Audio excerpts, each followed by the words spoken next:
I'm going to say, angels, this is the weekly general reading for the period of the 21st through the 27th. We're starting with the dice and forget it. 29, spiritual partnership, weekend away. Some really beautiful cards that we'll get to in a second. Spirit still says 29, which I'm not surprised to see. Weekend away. Maybe Thanksgiving weekend, you know, you get together with friends, family, loved ones, romantic interests, and it's 50-50. Now, I did see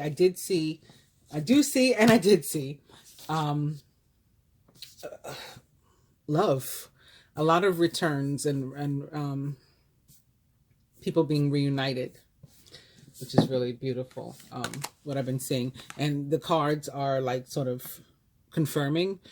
With the Rider-Waite deck, we're starting with the Four of Wands, which is about joy. Whatever joy means to you. It can be, whatever contentment means to you. It can be about your household, your home, maybe redecorating, maybe moving, maybe getting a new home. Or it could be, who's in your home. Like they say, a house is not a home if there's, no one there to love. I think Luther Vandross said that. Actually, not they. Luther Vandross said that. And so that's what this is giving, it's just giving commitment and, up to and including marriage. It's giving engagement. It's giving dating. So whatever makes you happy. With the energy deck, we're starting with the first chakra, Archangel Michael. The root chakra is what this is called, the base chakra. Some other people might call it. And it's basically, our backbone. And like we've got it back, if we lost it, if we've been feeling insecure, lacking confidence, and having some really challenging times, it's possible that we still are, but like we're coming out of it, and you'll be stronger for it, you'll be better for it. So we're not in reverse anymore. It's many of us have gotten that sense of security and stability back already. And for those who haven't, we will. And this can be specific also to men. I mean, there's something very masculine about this card, about Archangel Michael, leading an army, and we never see him without his sword, But also, not only that, I don't know what this is down here, but it kind of looks like a heart. And right behind him, almost in the same part of the card, same section of the card, is actually the man holding a heart, also upright. And this card can be about, a new or returned man in your life, just like, really sweet and caring and loving and generous and whatever you need, whatever you desire, whatever you've been looking for, wanting, or what one would want in a caring friend. At least it doesn't have to necessarily be a romantic partner, but it can be a friend, a family member, but it's some sort of presence of somebody who is genuinely loving toward you. And then also this can be you can be this man, especially if you are actually male and or masculine, and you just, again, like you're ready, and so between this backbone card, you finally got your backbone back, and the man holding a heart, there are definitely some men or masculine energies, ready to walk forward. So I'm not saying that all fear is gone. Like I said, for some, they're now getting this energy. Some have already felt it and maybe have already contacted you or moved forward or made some sort of, taken some sort of action. These two cards together, well, actually this one on its own says that you're ready to take some sort of action.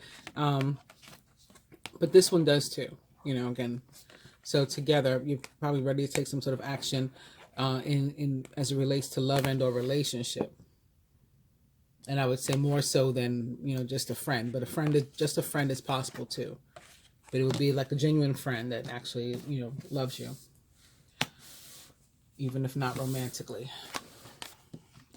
And with the angel and animal tarots, we got the Ace of Cups, falling in love, or the resurgence of a relationship. spiritual growth and enhanced intuition, maybe even a new home. So it's saying the same things that these cards are saying. The Chariot can be about movement, moving. So again, maybe a new home, maybe redecorating. So it's also a card of victory. So maybe like having conquered those things that were holding you back. You know, there's victory in that sense. You are here, Archangel Michael, with the sword, the victor, and ready to move forward toward someone or something. So that can be what this Chariot is about. The Chariot represents the sign of Cancer most directly in the tarot. There is a big full moon here. So this could be about some energy that was brought about with the full moon that we experienced recently in the lunar eclipse in Taurus. It was very, very strong energy. Speaking of Taurus, also upright behind it is the Eight of Pentacles. Skilled work is rewarded. So basically, you will reap what you sow. You put in effort, and you're going to get something out of it. You could be learning all there is to know about a topic, and maybe even going back to school. But you know, experience is the best teacher, as they say. So going back to school doesn't have to mean going to like a physical building. It could be, you know, just life, learning from experience, and then putting those, whatever that wisdom to work, applying it somewhere, and then reaping the benefits. And the last card that is upright is the Six of Swords. This is another indication of, you know, movement, moving, so both metaphoric and literal, just like the Four of Wands, just like the Chariot, you know, some other energies that we've been seeing here. The challenging times are coming to an end, as I said with the other cards. You know, you may still feel like that, you know, there's some energy around you that's negative, but definitely look forward to the positive because it's coming. You know, and expect it to show up like this week. The challenging times are coming to an end, and you can now breathe a sigh of relief. Let go of the past and embrace the happier times ahead. So all those were upright. And look, right away, opening to some, you know, more beautiful energy with the Star upright. Prayers being answered, wishes being granted, dreams coming true. The Hierophant upright. This is institutions, higher institutions, college, you know, contracts. This is marriage, engagement. The Knight of Swords. Handling business, making decisions, traveling, being swept off your feet in love. Ten of Wands in reverse, laying down our burdens. Queen of Cups. I should probably quit while I'm ahead, but you know, this is really beautiful energy that we're seeing. Queen of Cups, a Cancer, Scorpio, a Pisces, or someone likened to those traits or attributes. Nurturing others, nurturing yourself. Psychic awareness and abilities increasing. Intuition super strong. Relationships, you know, elevating to a new level. And our overall energy here now is the Eight of Pentacles.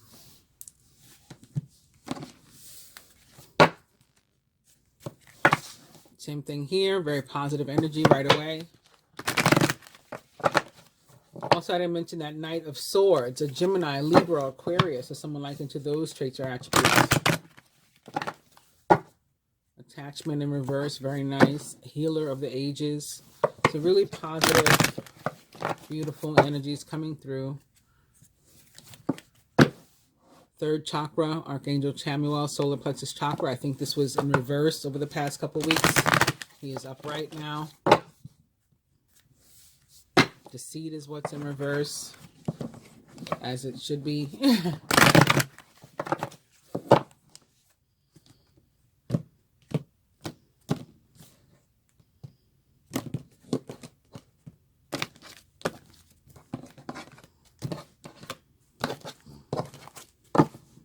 Overall energy here now, the Angel of Balance upright. We looked at the Chariot, putting that away. We looked at the Ace of Cups, putting that away. Eight of Pentacles, Six of Swords.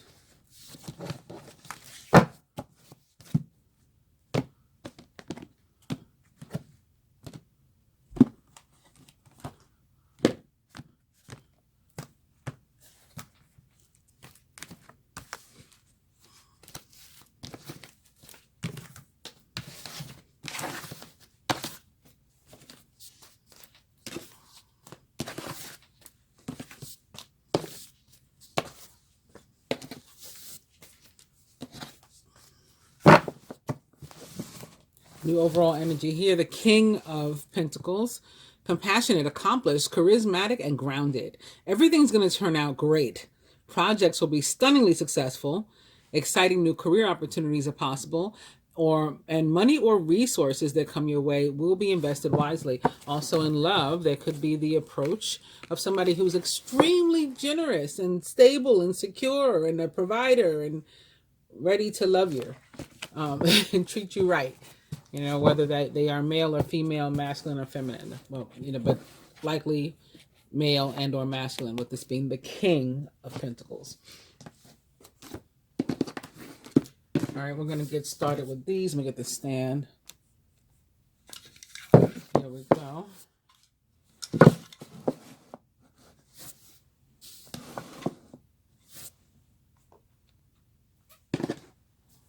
Card most directly representing the collective this week is the Eight of Cups. Surrounding energy, close friends, family members, co-workers. The Nine of Swords in reverse. Work and finance. The High Priestess in reverse. Love and relationship. Two of Pentacles upright. Physical health. The Chariot in reverse. Spiritual health. The Six of Swords upright. It's a lot of repeat cards again here too. Also, in the moon reading that I did, there was a message very, very strong about music and communication and clairaudience and signs and synchronicities through sounds that we're supposed to pay a lot of attention to. And I heard this song earlier. I just feel like there's a message in it for somebody having to do with the King of Pentacles. I think the group that did this song was called The Deal. Baby Faces, Brothers, and or Cousins or something. I think the name of the group was called The Deal. And they had this song called Ready or Not. I heard it tonight, and it's old. It's not something that I hear regularly. And it's talking about how generous he's willing to be and wants to be. Basically, he's willing to hand everything over to this person that he loves. And that's what I'm getting from the King of Pentacles in general. That's the kind of person the King of Pentacles is, but I'm just being made to really, really stress it, that somebody wants to like genuinely share their life with somebody else. And this could happen for a few people, since this is the overall energy. Ready or Not is I think the name of the song. But it's like, ready or not, I'll give you everything and more. All that I've got is yours. And he talks about how she should know. Well, I'm presuming she's talking to a woman, but he might not even be talking to a woman. It could be to another man too. You know, so take it as it applies to you, if it does, if it resonates with you. But there's one part of the song where they say, like, don't you know, you should know, I'll give you everything. So it's somebody with whom you're familiar. All right, let me get into these cards now. So the Eight of Pentacles is our overall energy. And this is about possibly a period of hard work that's coming up for some of us. Some of us may have done this work already, but for some, this work could be this week. And that doesn't have to be a negative thing. That, you know, I'm saying period of hard work. Just like be prepared for it and think about what it is that you're working for or working toward, because this can be something personal or professional. Like at your job, you may literally have a bunch of work on your desk this week. Or in your personal life, there could be something that you're working toward, and make sure that you have the focus that you need. It's basically about necessary efforts that you have to put into something. You might have a ton of stuff on your plate that you have to accomplish, and just focus and dedication to the task is important. But like working just for the sake of working, or doing anything just for the sake of doing anything, is like a waste of time and can be counterproductive. But working toward a goal, which is kind of like what the Eight of Pentacles is about. Like, you know, you know that you're putting in focused efforts for a particular desired outcome. And if you do those things, you should be able to expect that that outcome is what's going to come out for you. So moving on to the Eight of Cups, and the card that most directly represents the collective this week. This can mean that you choose to leave some sort of situation that is not working for you anymore, because there is something like a higher calling that is, you know, you feel it calling out to you, and you're just drawn to, let me leave this thing that doesn't work, because my life could have so much more meaning and focus and purpose if I go that way, you know, whether it's a relationship, a job, you know, a neighborhood, living condition, home, whatever it is. And there may be sadness involved, you know, it can be one of these situations that's sort of like the Ten of Swords, you know, usually when I see the Six of Swords, the Ten of Swords isn't far behind. We've seen the Six of Swords twice already, 2 different cards, 2 different decks. But it's one of those things like they can bring mixed feelings, you know, of joy and sadness. Maybe you've been in this situation for a long time, and so you're attached to it, or you've been involved with, you know, certain people or a particular person, a love interest for a long time, or you shared something really intimate or really special. So it's like, you know, it's sad that that moment has passed, that it's over, but it just is, and you recognize, and or your soul recognizes and is being called just to do something like sort of bigger, larger.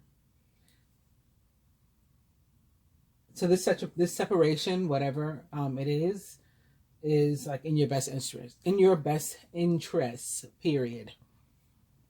Okay. And it's about, again, looking for like better times ahead, new times, renewed times, you know, like some maybe good things from your past returning to your life, if it's about bringing something from your past forward, or someone from your past forward again. And again, I'm with the King of Pentacles. I was going to wait till I got over there to love and relationship, but I noticed these 2 ships in this card, and one is like it's going away and it's tiny. It's like that ship has sailed, and this ship is like it's bigger, and we can see that it's coming. It looks like it's moving forward, like it's coming toward us, and like it's waiting for that ship to come in. So also can be about 2 ships passing in the night. I'll get to it when I get to love. But for some relationships, I'm thinking like that ship has sailed, and there's a new, bigger, better relationship ahead for you. Yeah, it's, you know, if your gut is telling you that you really need to get out of a relationship, a job, a living arrangement, you know, trust your gut, trust yourself. And instead of, you know, this just coming out of the blue, or someone or something leaving you, this is usually going to mean that you are the one who will make the decision, make the choice. But, you know, very often one door has to close behind you before the next door in front of you can open, you know, or fully open.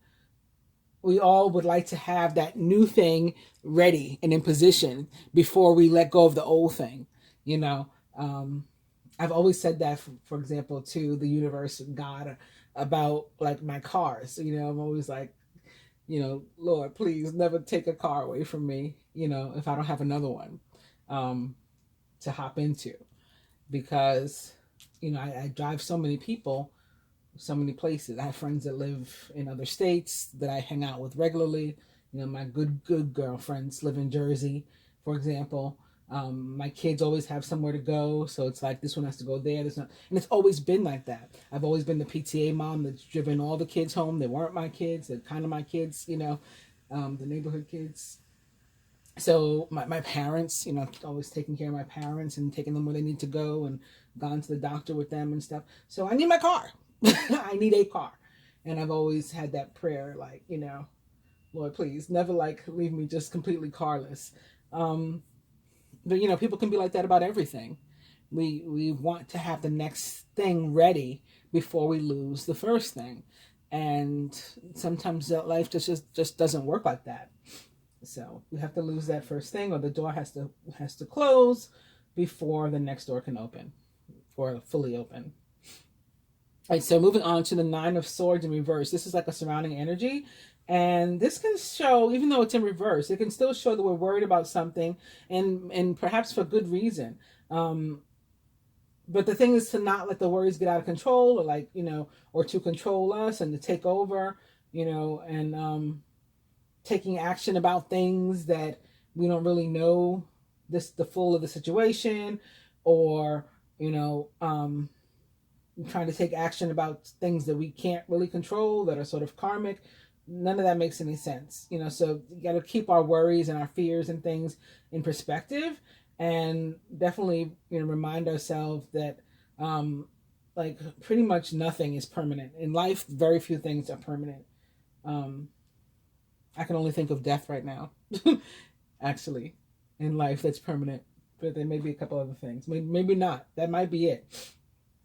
So, the point of what I'm trying to say is things are temporary, nothing that stays, no energy remains negative or challenging or difficult, it's going to get better.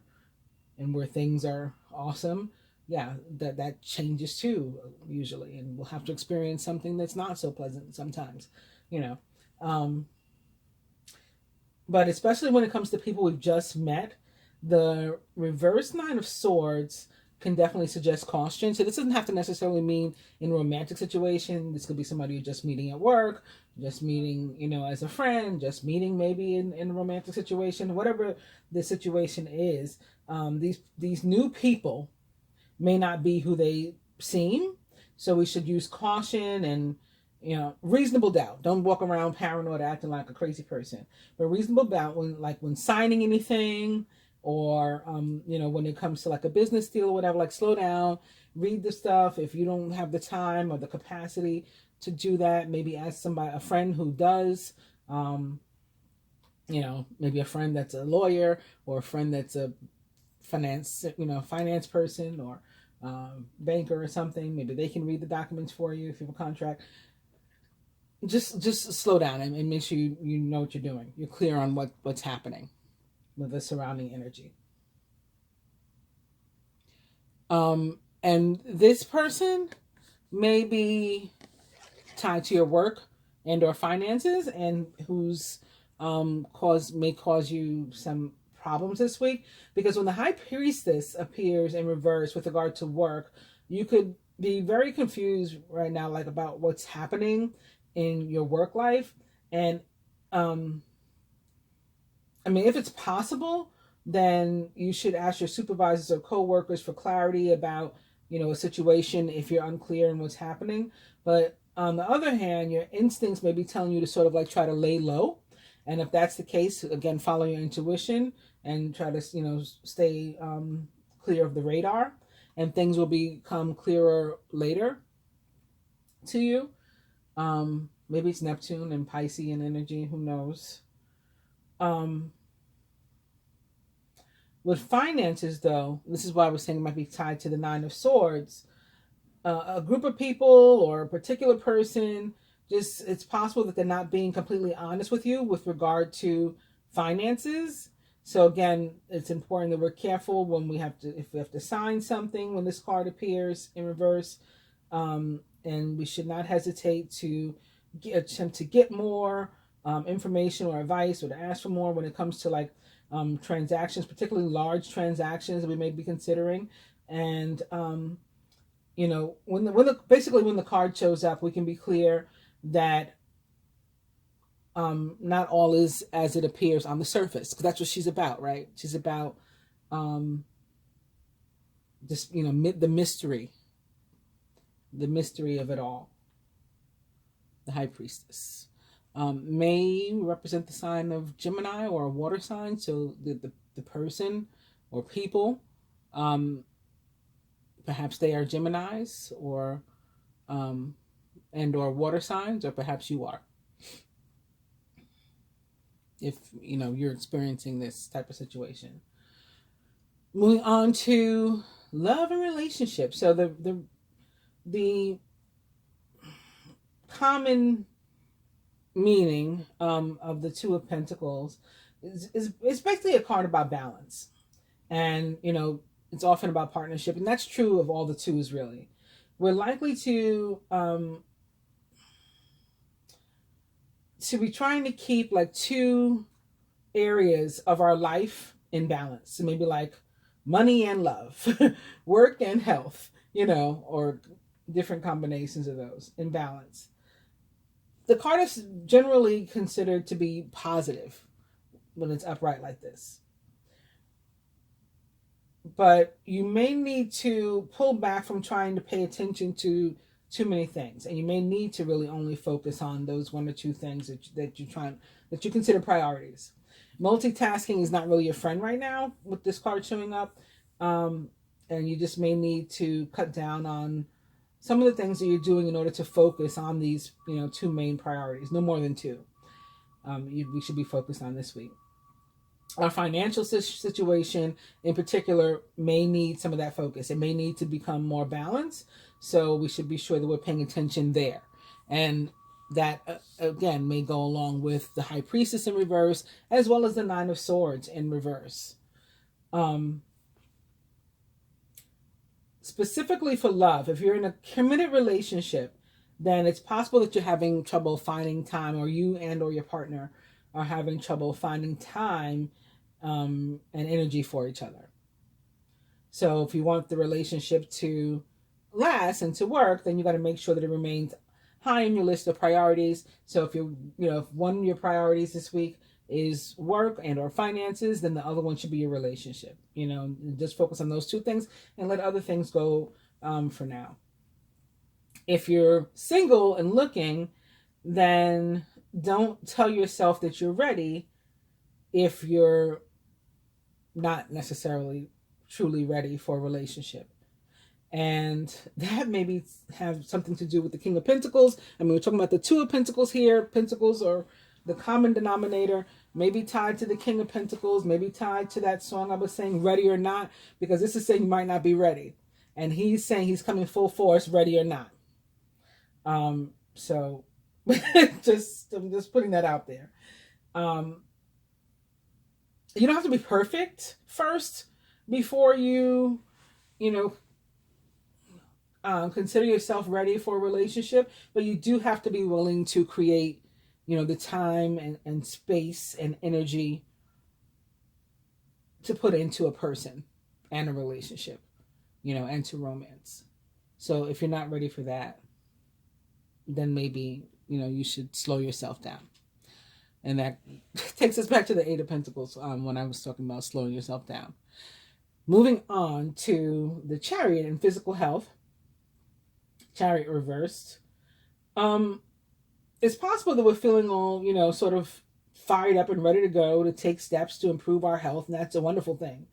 But we got to be careful about getting too carried away, that we, do too much, too much exercise or too much vitamins or whatever it is, that we create like a counterproductive situation that's more harm than good to, the what we're trying to do ourselves. Like we just shouldn't go from 0 to, 100 overnight as it relates to our health. We got to take, steps and progress, because you could risk injury, or run the risk of starting something that you won't finish because you're just not ready for it. You're not progressing. Fitness is something that's supposed to be improved gradually. So okay, I have an example. I always try to think of an example in my own life. So I used to do CrossFit regularly, right? CrossFit is very demanding exercise. And sometimes I would increase the CrossFit, because at my CrossFit gym, I would join these challenges, these 6-week or 8-week challenges where we go super, super hard.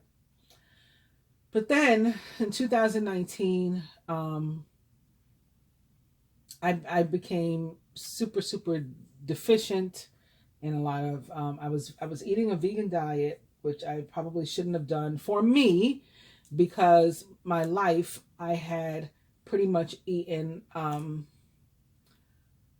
like a clean organic diet. So I already had a bunch of stuff that was like cut out of my diet, and then cutting these more things out, I just got really deficient, and I thought I was going to lose the ability to walk, actually. Like, my knees would hurt me so bad all day, all night, every day. And this went on for a while. And I finally figured out, thank God I'm psychic. I finally figured out that it was like the lack of vitamins and protein. And I ran to this restaurant, not far from me, and for the first time in my life, I had poke, because I was like, I need some raw salmon or tuna. I need omegas. And I talked about proteins last week, in the 369. I won't get into it again, but it just popped into my head when I said that. I told myself, I was like, I need salmon, raw salmon, ASAP. And I got better. And so when I got better, I was like, let me see if I can do CrossFit again. And that was too much. Like, I almost killed myself at the CrossFit gym. And this, the trainer that was working that night, I was not familiar with him. Like, when I had gone back to the gym, and I let my trainer that I was familiar with gas me up. Like, you think I'm ready to try this again? I haven't exercised or anything, in however long it was. And he's like, yeah, come on down to the gym.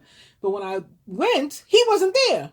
And I had this other trainer that I had never met before in my life, and he didn't want to cut me any slack or give me any modifications. He was making me do everything the way it's supposed to be done and go hard. So I went from 0 to 100 real quick, and I thought I was going to die and could barely get home. I was so sore. So, I said all that to say, you cannot go or it's not a good idea to go from 0 to 100 as it relates to health or exercise. Trust me. All right, moving on to the final placement of spiritual health and the Six of Swords, and some spiritual answers that you may feel have, sort of eluded you for some time, may finally come into your awareness this week.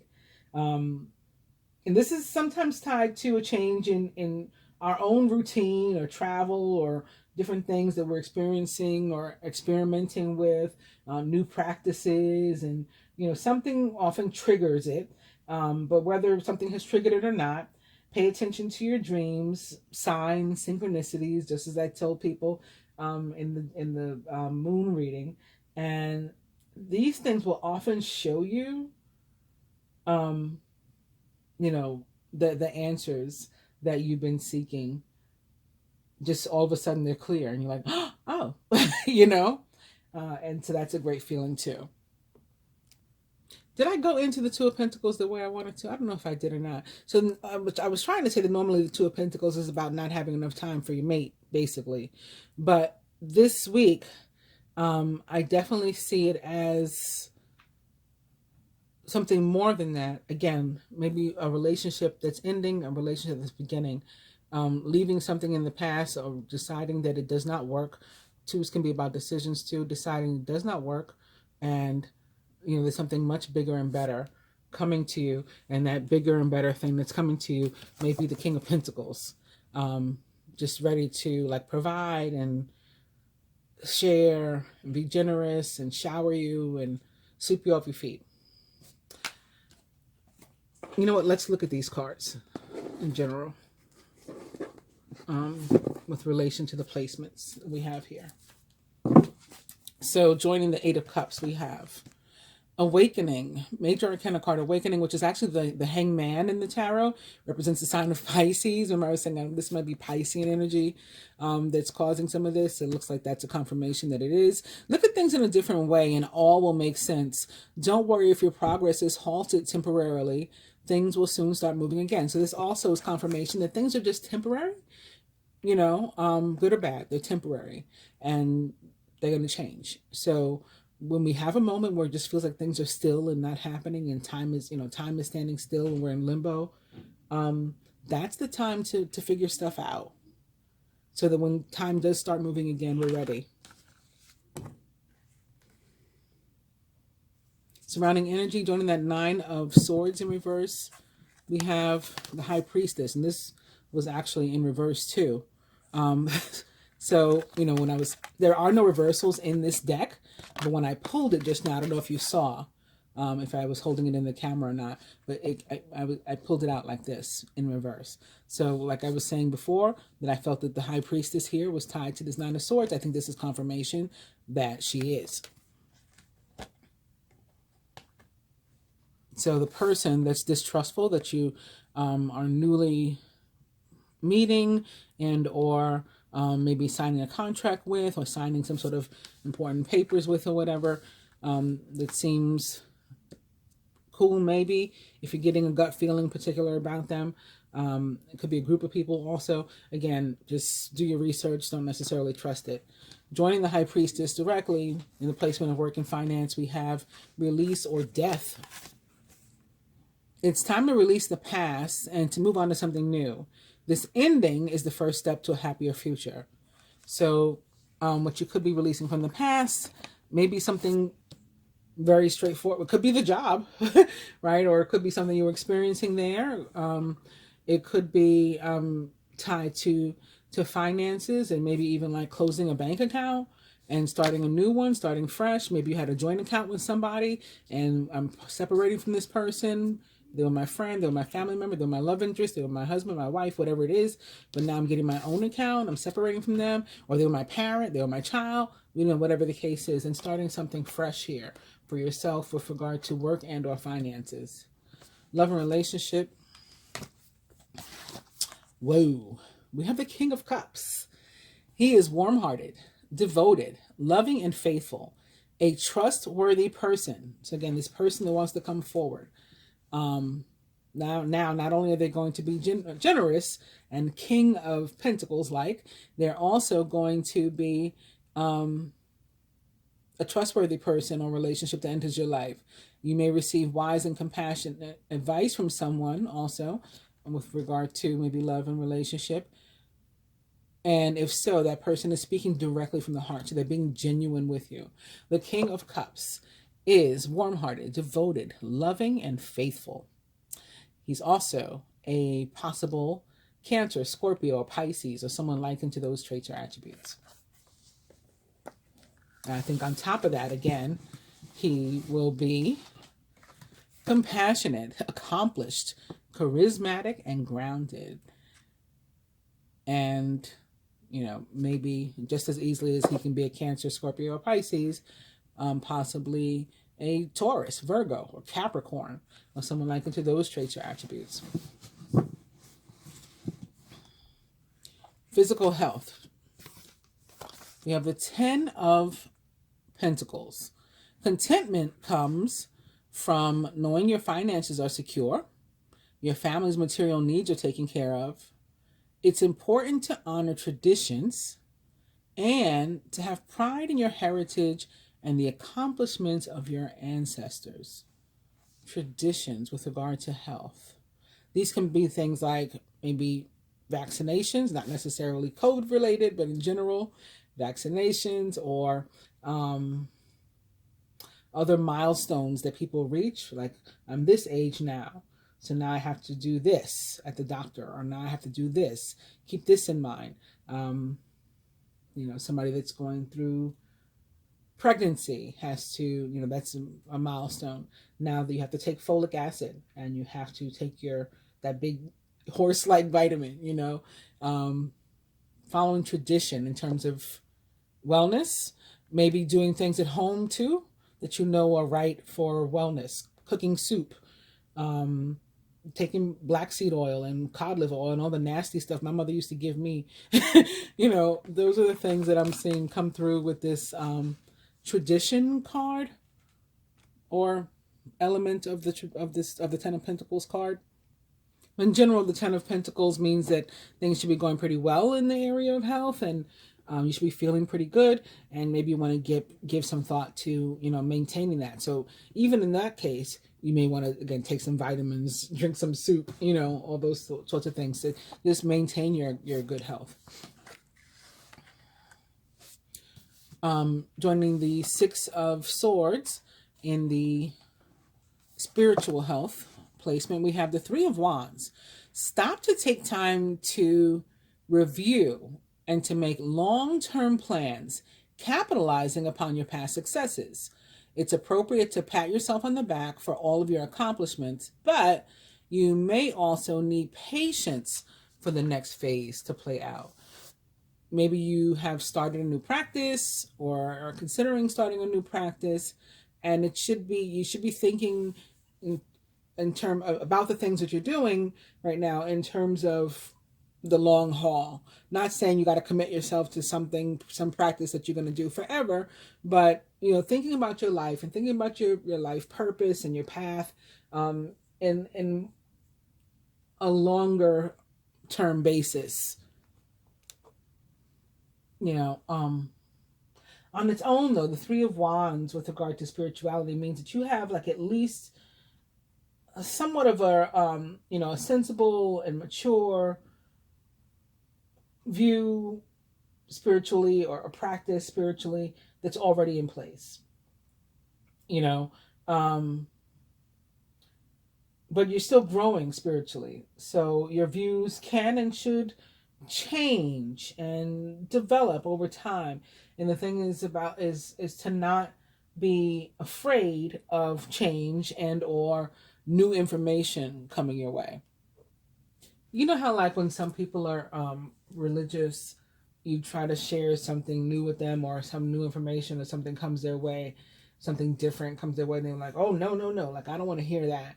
This is guidance against that, you know, against being closed to something new just because you already have a good practice or something in place that you're doing. All right, let's look at these now. So joining the Hangman and the Eight of Pentacles, was it? Yes, right? Cups, I'm sorry. We have the Sixth Chakra, Archangel Metatron. Still, he's been in reverse for like 3 weeks now. The Sixth Chakra is the third eye chakra. But then again, we have this Hangman, and that can be about sort of, it's a very spiritual card. And it can be about needing to figure out what it is in our life we should be working toward, and what we need to let go. And that also would, you know, tie in well with the Eight of Cups. But, you know, straightforward, what does this card mean from the author of this deck? Then there's a blockage with your third eye chakra. So you may want to work on that, whether it's through meditation or binaural tones or Reiki or energy healing or some other means that you know. You may want to do some work on that chakra. Surrounding energy, joining the High Priestess and the Nine of Swords in reverse, we have the Temple Path upright. And this card too is about following your own intuition and higher intentions, like the High Priestess, which is also already there. And I would say in relation to surrounding energies, like you know, close friends, co-workers, family members, people, you know, or situations at your job, all of that. Pay very close attention to your intuition.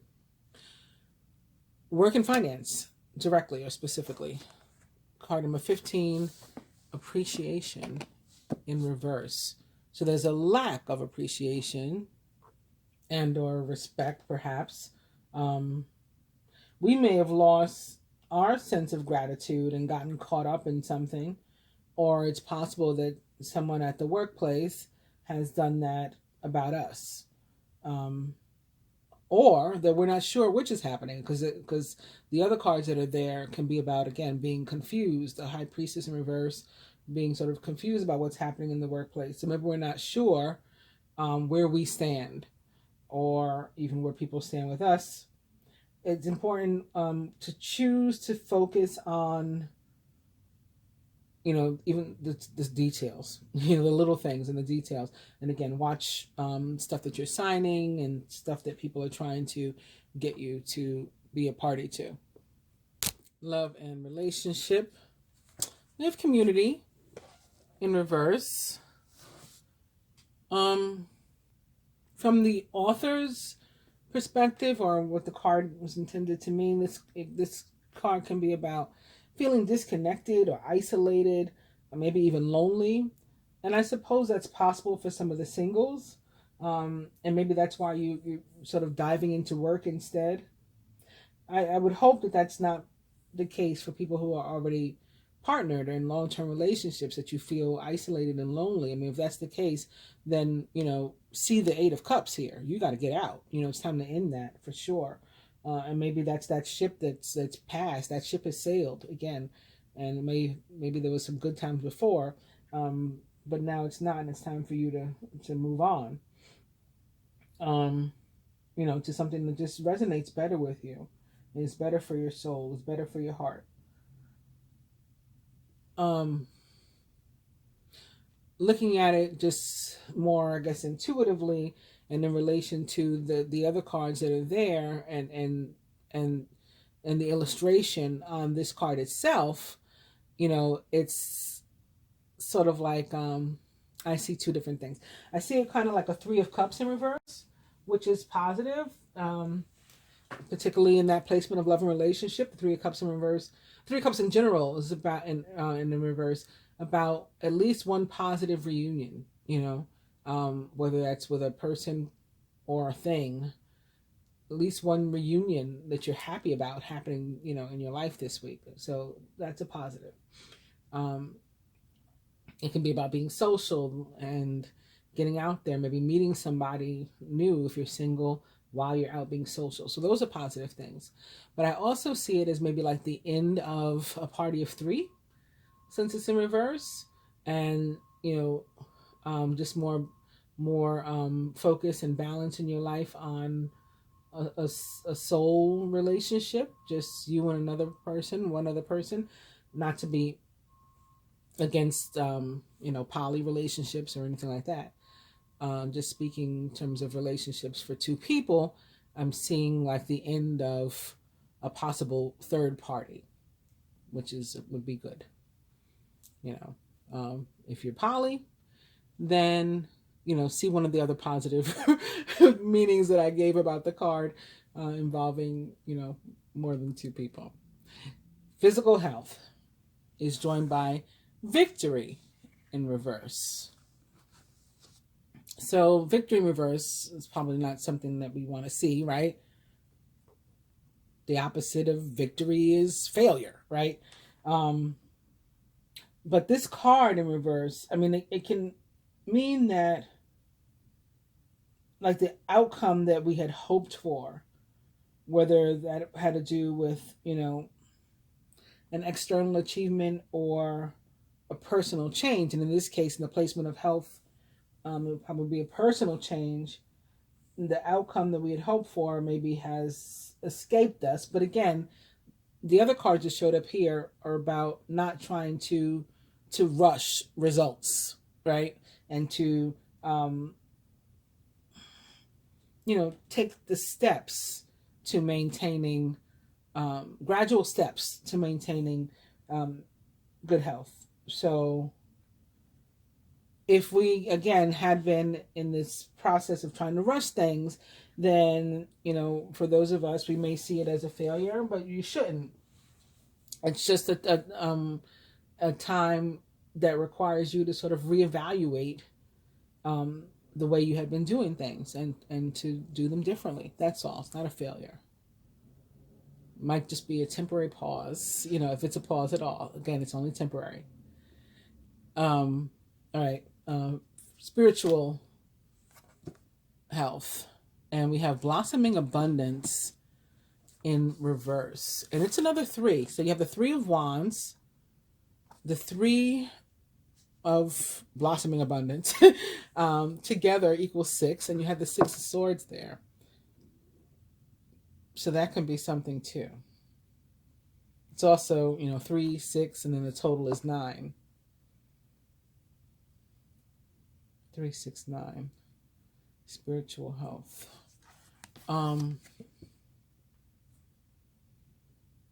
Yeah, something's definitely trying to come through about that. But with regard to the card itself, what blossoming abundance in reverse means, it's about like a possible decrease in actual money, really. So maybe this new thing, this new spiritual thing that you're possibly going to consider getting into will involve money. I mean, if it feels like money slipping, slipping through your hands, or, like getting away from you, if it feels negative, then I'm going to say don't pursue that spiritual thing.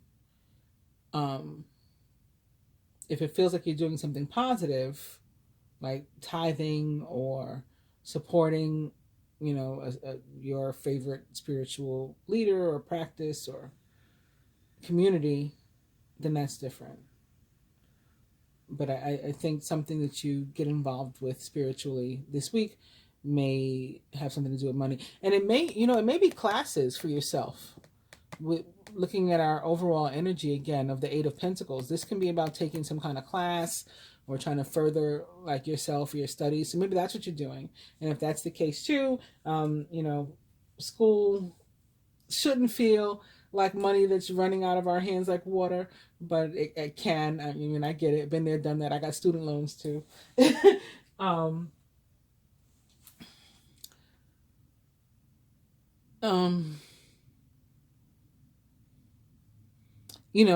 Keep in mind that what you're doing is toward bettering yourself, and if the cards are correct for your benefit and your highest good, and hopefully that'll make you feel better about it.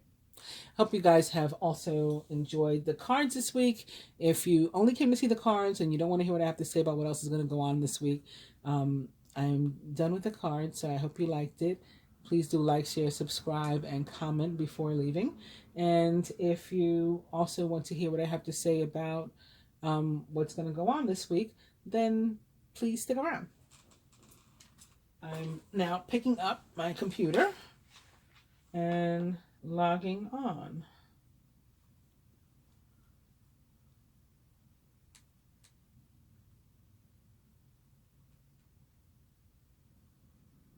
The bell didn't ring this week, but I'm on. The Christian calendar, on the Jewish calendar, we have nothing. Jewish or Hebrew calendar, we have nothing.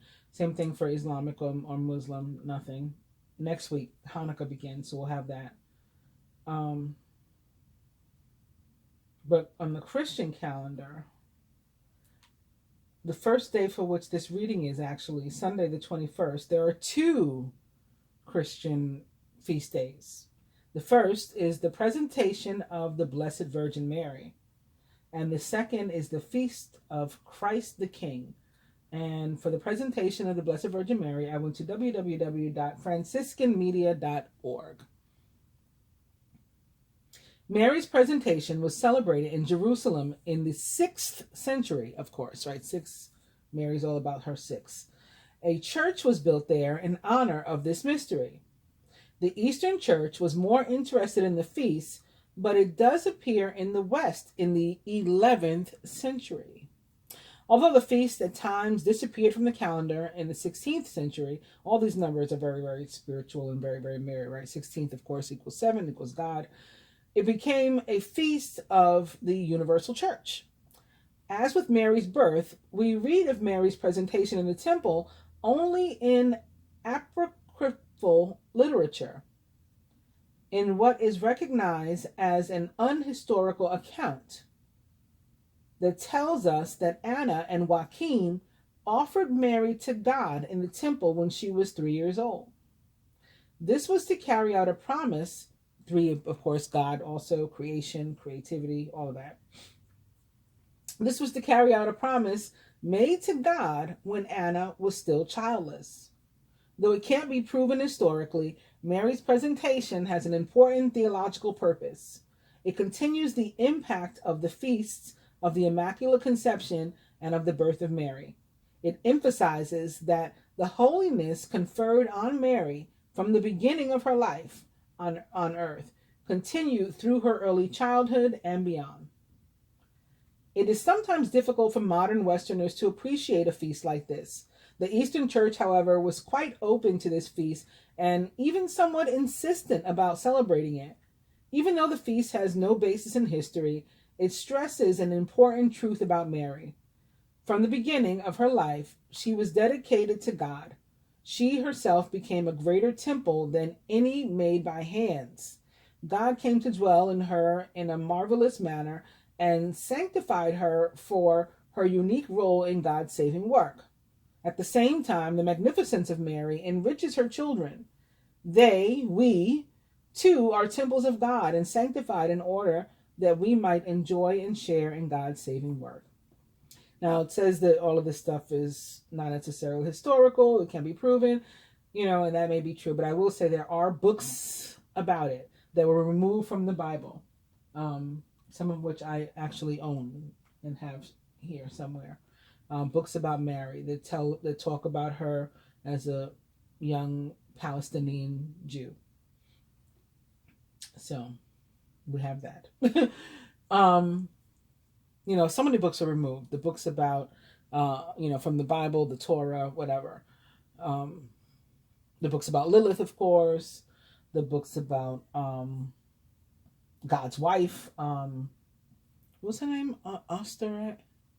Kind of like Osset, but, like Isis's original other name.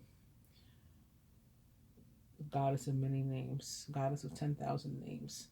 I can't think of it right now, but God's way. All these things were removed. All the women, all the powerful women, Mary Magdalene, right? To create this patriarchal society that we live in. That's another story, though. I'm happy to talk about, but another time, I guess. You guys can let me know if you want me to talk about it, I guess. Anyway, moving on to Christ the King. For that, I would seem to have gone to just Wikipedia. So the solemnity of our Lord Jesus Christ, and I understand he's not everybody's Lord. It says our Lord here. I'm reading. Okay. Solemnity of our Lord Jesus Christ, King of the universe, commonly referred to as the Feast of Christ the King Sunday, or Reign of Christ Sunday, is a relatively recent addition to the Western liturgical calendar. Instituted in 1925 by Pope Pius XI for the Roman Rite of the Catholic Church. In 1970, its Roman Rite observance was moved to the final Sunday of Ordinary Time. Right? Ordinary Time is the part of the year that falls outside of Christmas and Easter, because during Easter we have during Christmas we have Advent, and during Easter we have, is that Advent also? I don't remember what it's called. It might be Advent also, but you guys know that period of time that it's like that whole 40 days is considered special. Anyway, this is ordinary time, so the little bit of time that falls outside of all that. The earliest date on which it can occur is November 20th, and the latest day on which it can occur is the 26th, because it has to fall specifically on the final Sunday. So the Lutheran, Anglican, Moravian, Methodist, Nazarene, Reformed, and United Protestant churches also celebrate the Feast of Christ the King, which is contained in the Revised Common Lectionary. In the Methodist, Anglican, and Presbyterian churches, they often observe this as part of the liturgical season of Kingdom Tide, which runs between the fourth Sunday before Advent and the Feast of Christ the King. It is also observed on the same computed date as the final Sunday of the ecclesiastical year, the Sunday before the first Sunday of Advent, by Western Rite parishes of the Russian Orthodox Church outside of Russia. Roman Catholics, adhering to the extraordinary form of the Roman Rite, use the general Roman calendar of 1960 and continue to observe the solemnity on the date established in 1925, the final Sunday of October. So that is that. And then on the celestial or planetary calendar, also on November 21st, the first day for which this reading is, Sunday, at 9:34 p.m., the sun enters Sagittarius, 0 degrees Sagittarius. So November 22nd will be the first day of Sagittarius season, or the last day of Scorpio season, depending upon how one looks at it. All right. And then on the 24th at 10:36 a.m. or 19, Mercury enters Sagittarius. And for that, I have gone to www.tarot.com. Let me just finish out the week. November 26th at 8:04 p.m. Saturn will be sextile Chiron, so the wounded healer. And lastly, November 27th at 7:27 a.m. We'll experience the last quarter moon, 5 degrees Virgo. So let me go to Mercury in Sagittarius. Honest, idealistic, and forward-thinking. Again, this occurs on November 24th, and will go through December 13th. It's always my ex's birthdays. or somebody, my children, my exes, my own. Anyway, Mercury, the info guy, has very mixed feelings about being in Sagittarius. Expansive Sagittarius can be overwhelming to detail-oriented Mercury because small things can get blown out of proportion here and tales become taller than usual. Yet Mercury's time in the sign can end up being a blessing too, as open-minded and adventurous Sagittarius helps us to broaden our thoughts because Sagittarius is such a visionary. Our minds end up wandering far and wide during this transit. Mercury has a reputation for being a bit of a wild card when it moves into this bold and sometimes reckless sign. That's because Mercury is all about ideas and words, and Sagittarius is all about action. This combination could lead to speaking without thinking, accidentally saying something rude, or spouting off things that simply aren't true. Maybe that's what causes this foolishness here with the job, right? Or here with the 9 of Swords. Exuberant Sagittarius adds a touch of excitement wherever he goes, which means Mercury in Sagittarius can be a time of enthusiastic words, confident messages, and passionate debates. The key to this transit is to drop your prejudices, but not your reason. In the desire to find the answers to life's biggest questions, it's imperative that we appreciate different points of view. We must all remember to think before we speak while Mercury is in Sagittarius. That's because things could come flying out of our mouths without checking to see if they're true or before considering others' feelings. That's very Gemini, so very Mercury, I would imagine. Like we just say stuff and then it's like, oh, I was supposed to say that. Okay, sorry. You know, but we say stuff that's true though. That's the difference. True, but perhaps hurtful. Anyway, we need to triple check our words during this transit so that we don't do that. We don't end up coming across like fools or saying things we really don't mean. Sagittarius is represented by the archer, the explorer, which means our possibilities are endless while Mercury's traveling here. We're encouraged to broaden our minds and horizons now, making this a great time to start thinking about taking a trip somewhere, going back to school, or starting a new job. Yeah, because this one sucks, maybe. You know, that's possible. All the usual irritations normally associated with Mercury retrograde can happen too. Oh, this has happened. They're talking about now if Mercury retrograde occurs while it's in Sagittarius. So I won't go into that. If you want to read about that or what it means according to this, if you were born with Mercury and Sagittarius. Again, I got it from www.tarot.com. And that's our reading for the week. I hope you guys have enjoyed it. I'll be back with the love reading. Please do like, share, subscribe, and comment on this one before leaving. I do appreciate it. They say we need engagement, so I need engagement. Thank you for watching. I'll be back. Namaste.